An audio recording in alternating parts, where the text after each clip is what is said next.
19:20, seguimos nosotros en Punto de Vista. Ahí está Fernanda con nuestra carpeta. Sí. Esta es la carpeta que vamos a entregar en 5 años, ¿verdad? ¿Así o no? Sí. Vamos a ir juntando los nombres, Se va a las abultar fotos bastante de los ministros. Claro, de entrada unos cuantos, pero después habrán renuncias, habrán destituciones. Con el correr del tiempo. Con el correr del tiempo, pero ya vamos sumando nombres a nuestra carpeta Claro. de ministro de gabinete en realidad. Estaba contando acá en la pausa y tenemos 7 hojas Hasta ahora. hasta ahora. ¿Qué son estas 7 hojas? Sí. Las fotografías de cada uno de ellos. Casi ya mostré el que vamos a tener hoy. Pero son 7 ya los anunciados. Exactamente. 7 ya, qué rápido. 7 ya y falta tiempo, pero bueno, esto también Claro. permite una transición con la charla política de por medio. Con ello, que es lo que hacemos acá, ¿verdad? Es así. Bueno, y queremos ir colocando en nuestra pizarra cada uno Sí. de los nombres de quienes están siendo anunciados como ministros, en este caso futuros, que van a asumir, decíamos antes de la pausa, el próximo 15 de agosto en lo que será el nuevo gabinete de Santiago Peña. Uno de ellos, y a quien tenemos invitado el día de hoy, les voy a mostrar ya acá parte de nuestra carpeta anunciada hace, ¿cuánto? 5 días aproximadamente ya por Santiago Peña como futuro ministro de Defensa. Él es Óscar González. Nos decía general de ejército, hoy día ya en situación de retiro, y pasa a formar parte de nuestra pizarrita que vamos a ir llenando con las otras fotografías que tenemos en la carpeta acerca de quienes formarán parte del gabinete de Santiago Peña, Diego. Exactamente, un álbum que va a tener después a los secretarios, a las binacionales, muchísimos nombres van a entrar ahí y después veremos cómo van cambiando también esos nombres. ¿Cuál es el primero que va a salir de la lista? Ya veremos, pero no es tiempo de hablar de eso ahora, sino al contrario, de recibir a la gente que va a encarar las actividades de gobierno a partir del 15 de agosto y por eso ya le damos la bienvenida al capitán Óscar González que nos acompaña aquí en estudio. Le agradecemos mucho la gentileza de estar con nosotros.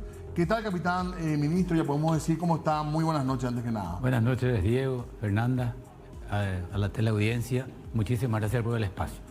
Bueno, queríamos ya hacerle unas preguntas en cuanto al desafío, a cómo llega también al cargo. Usted estuvo, casi 40 años en el ejército, nos estaba contando. Sí, señor.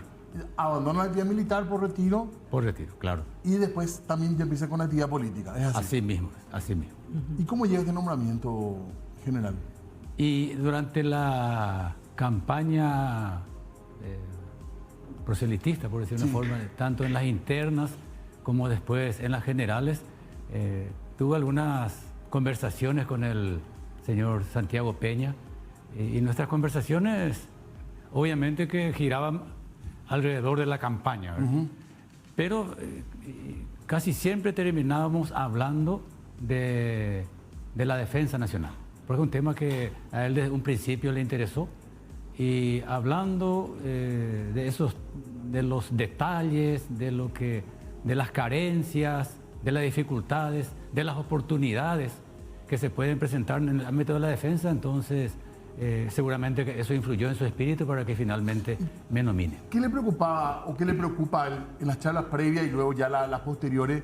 ¿Dónde puso énfasis en cuanto a las principales preocupaciones del futuro presidente? La verdad que las preocupaciones son mías y yo esas preocupaciones le manifestaba al señor presidente. ¿Y por dónde pasan, en general? ¿Por la corrupción? ¿Por la defensa? ¿Por dónde pasan la...? Hay una tarea pendiente, Diego. Tenemos que concienciar, tenemos que convencer a la gente de que la herramienta de la defensa, que es la institución Fuerzas Armadas, deben de ser potenciadas, deben de ser mejor cuidadas, porque al ser una institución fundamental del Estado paraguayo, si las Fuerzas Armadas están bien equipadas y están bien entrenadas, son verdaderamente útiles al Estado. Pero la gente es muy proclive a... de repente se habla de presupuesto para las Fuerzas Armadas y enseguida salta una voz y dice, en vez de instalar más hospitales, en vez de comprar medicamentos. Y no debemos de confrontar esas situaciones. Los fines del Estado son dos: el desarrollo y la seguridad integral. Esas dos cosas deben estar balanceadas. Y eso hay que tener paciencia, hay que hablar con fundamentos doctrinarios, legales, desde el punto de vista de la defensa. Nosotros, los encargados de la defensa, tenemos que fundamentar toda la inversión que debe hacer el Estado por la defensa nacional.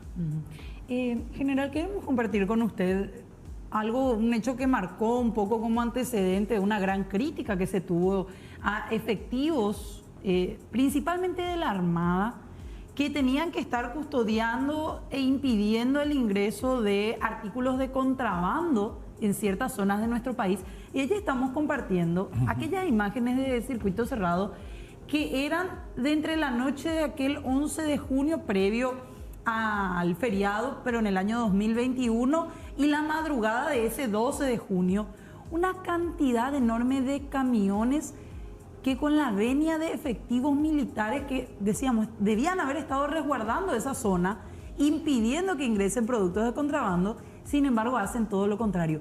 ¿Qué hará usted con este tipo de hechos y por sobre todo con esa corrupción también que se dejó ver a través de estas imágenes? Sí, Fernanda, debo decirte que el organismo de las Fuerzas Armadas, el único encargado de la contención del contrabando, es la Prefectura General Naval de la Armada Nacional.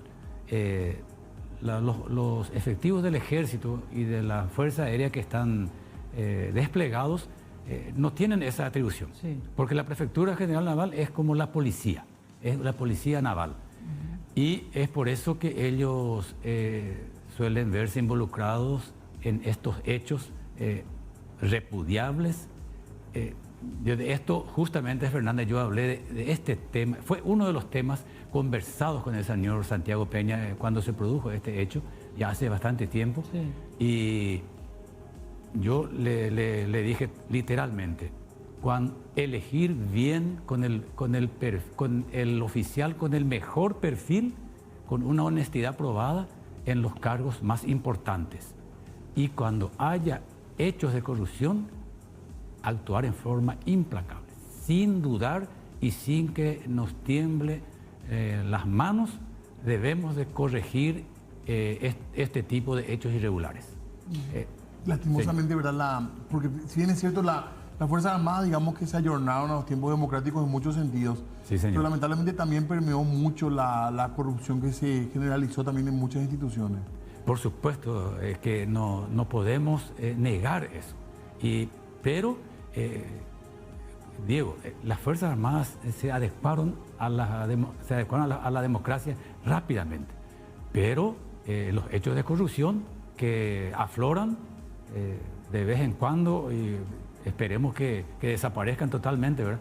Claro que embarran, entre comillas, ensucian la imagen de las Fuerzas Armadas. Y eso nosotros tenemos que combatirnos.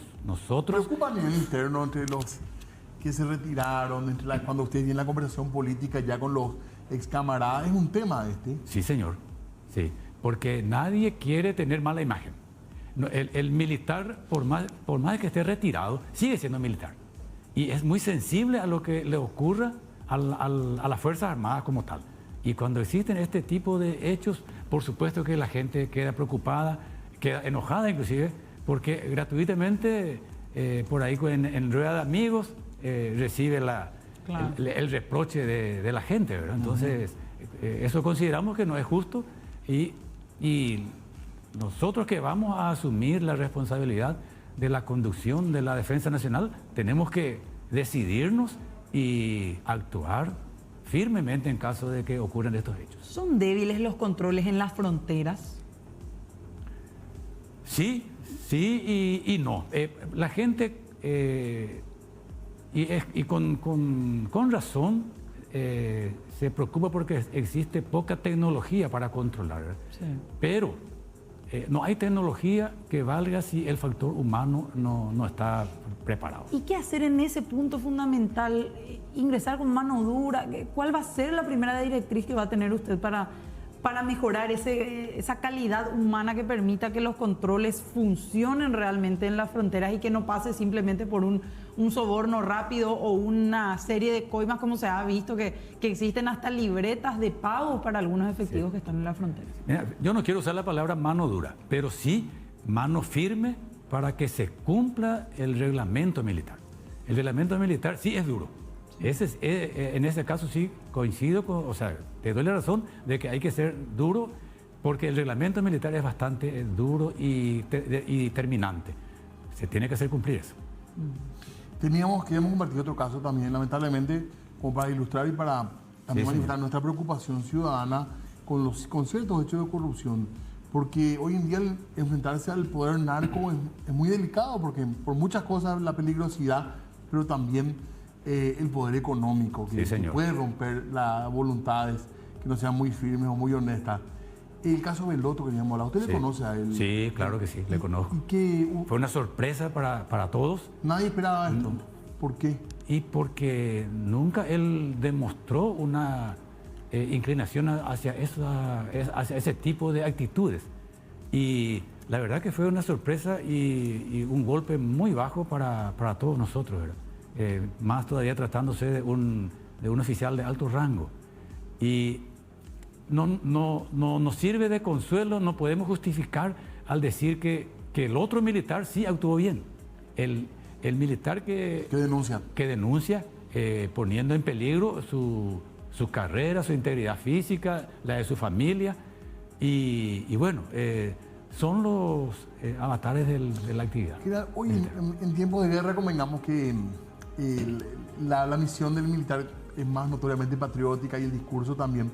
En tiempos de paz, ¿cómo se puede hablar de heroísmo, de patria en el ejército, en las Fuerzas Armadas? ¿Cuál tiene que ser el mensaje hoy para los militares? Sí, hablemos de heroísmo, Diego. En el año 2016, cuando yo estaba de comandante del ejército, 8 efectivos del ejército fueron abatidos por el grupo terrorista del norte.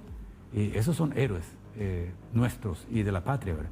Pero existe una cuestión que nosotros, los encargados de la defensa, debemos de ver cómo sobrellevar. La gente, es lo que vos estás diciendo, Diego, ahora no hay guerra, entonces las Fuerzas Armadas están de balde. Esa es la percepción. Esa es la percepción. Sin embargo, existen nuevas amenazas. ¿Cómo cuáles, general? Ahora mismo el CODI, el Comando de Operaciones de Defensa Interna, está haciendo un operativo interno dentro del territorio nacional, amparado por la ley, y combatiendo a grupos irregulares, a grupos terroristas, que están mezclados inclusive con el narcotráfico, los elementos, los grupos terroristas, ¿verdad? Esas son nuevas amenazas que exigen que las Fuerzas Armadas tengan un entrenamiento especial, tengan un entrenamiento nuevo. Y para eso nosotros tenemos que estar preparados. La situación en el norte, por poner un ejemplo, es muy diferente a lo que era en el 2013 cuando fue creada la Fuerza de Tarea Conjunta, más correctamente denominada Comando de Operaciones de Defensa Interna, ¿verdad?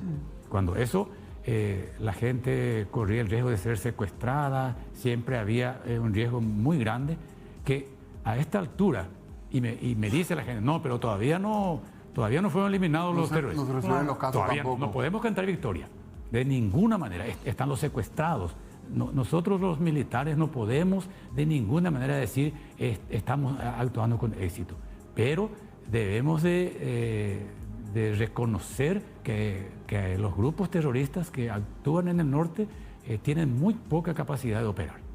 La población civil también se quejó mucho de muchos abusos general de parte de la Fuerza Militar y hay denuncias graves en ese sentido. Sí, resulta, Diego, que esas denuncias yo no voy a apañar, pero los grupos, este tipo de grupos terroristas que actúan, siempre se valen de la población civil también para poner en contra de la fuerza de seguridad a la población.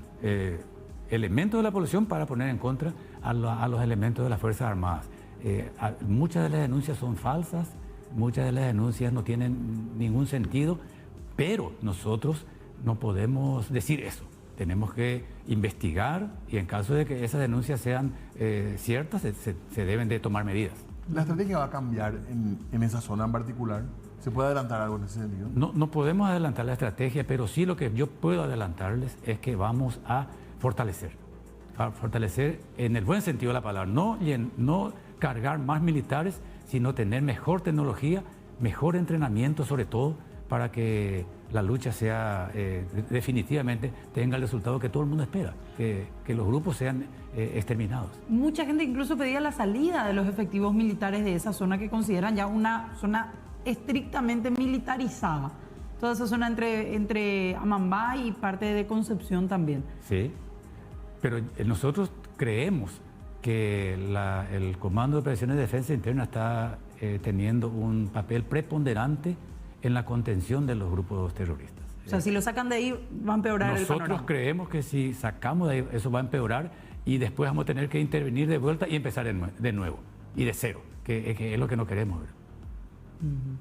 Las denuncias que se dieron en el plano de las academias de abuso, casos muy graves, eso entra dentro del área de ustedes también. Sí, ¿verdad? Señor. Yo seguí muy de cerca todas esas denuncias, los abusos. Tenemos que, dentro de las Fuerzas Armadas, tenemos que mejorar el control, porque los abusos que se produjeron fueron entre pares, entre cadetes. Claro. Y claro que hay también antigüedad ahí, pero los hechos de violencia no fueron ocasionados o producidos por oficiales ni por suboficiales, sino entre cadetes. ¿Qué nos dice eso? Que falta mejor control. General, ¿nos puede adelantar ya los nombres de son 2 viceministerios, ¿verdad? Los que trabajan con... Sí, señor. Sí. ¿Ya tienen los nombres? Ya tengo. ¿Ya fueron notificados también? Sí, señor. ¿Quiénes son? El viceministro de Defensa es el general de división retirado, Lilio Cardoso. Y el viceministro de las Fuerzas Armadas, el general de división retirado también, por supuesto, Bernardino González. Son los nombres entonces de la gente que va a trabajar con usted. ¿Cuándo se enteró que iba a ser ministro? ¿Ya en campaña? No. Yo tuve la semi-plena certeza, ¿verdad? Pero nunca, nosotros como militares sabemos que mientras no haya una seguridad, uno no tiene que de ninguna manera anunciar nada, ¿verdad? Yo estaba casi seguro de que me iba a nominar, pero... ¿Por qué casi seguro? Ya, y por las conversaciones que iba teniendo con el señor presidente, ¿verdad? Pero con la prudencia del caso, yo no me podía atrever a asegurar nada, ¿verdad? Claro. Su primer eje de trabajo, lo primero que va a hacer, la primera tarea que va a realizar en esos días iniciales al frente del ministerio, ¿cuál va a ser? Así, que usted diga, con esto empiezo. Sí. Planear y ejecutar medidas para fortalecer institucionalmente tanto al Ministerio de Defensa como a las Fuerzas Armadas.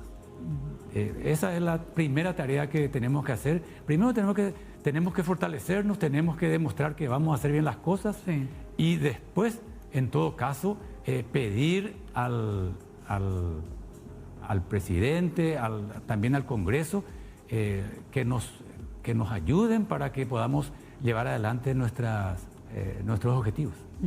Gracias, general, por el tiempo. Ha sido muy amable y que sea con éxito su trabajo. Gracias, Diego. Gracias, Fernanda. Gracias a la muy amable.